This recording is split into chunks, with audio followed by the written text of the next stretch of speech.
Tanya for Zeis Chanukah, Gimel Tevis. We're going to conclude now Perek Dalid and the Likutei Amarim.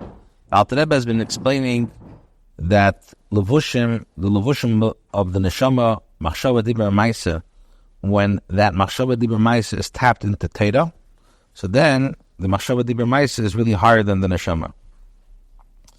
And Alter Rebbe brought the example of water, that when water comes down from a very high place, it's the same water that comes down into the low place. And that's the idea of the Torah. When the Torah comes down over here, we're connected to the Torah. We connect with even the highest part of the Eibishter. Now the Alter Rebbe says, "V'lachein amru," and therefore it said, "Yafa sha'achas b'tshuva ma'asim tovim be'elam hazeh mikol chayei elam haba." 1 hour of tshuva and good deed in this world is better than the whole life of the world to come. That's what it says in the Gemara. Why? In Elam Haba,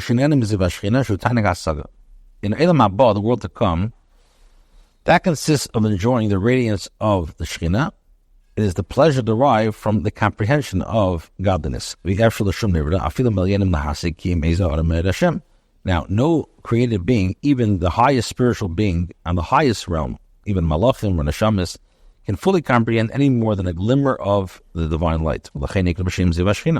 For this reason, that's why when we refer to the Neshamas in Elam Haba, it says the radiance of Shekhinah.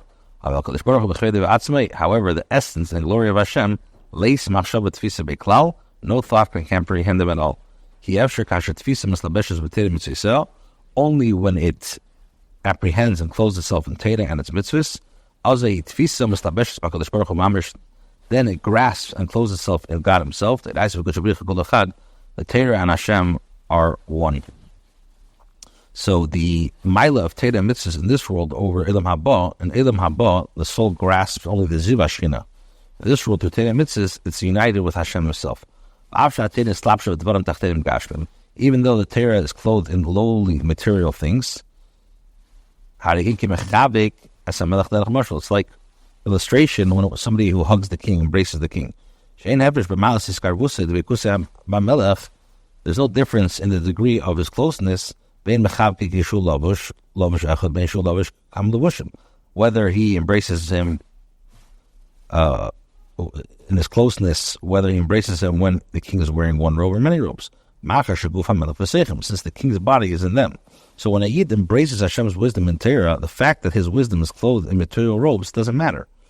When the king embraces one with his arm, though it is dressed in his robes, as it's written, Hashem's right hand embraces me, which refers to the Torah, because Torah is given with the right hand, which is the attribute of chesed and mayim. It's explained in Kabbalah, the right hand represents chesed and water, and the left hand represents gvur and fire. So the pasuk says, the right hand embraces me. The intention is that Hashem embraces and envelops the soul through Torah, Hashem's right hand. So the bond that Torah study creates between the neshama and Hashem is twofold. The soul embraces Hashem and is embraced by Hashem. And this is the learning Torah superior to other mitzvahs, as will be discussed in the following perek.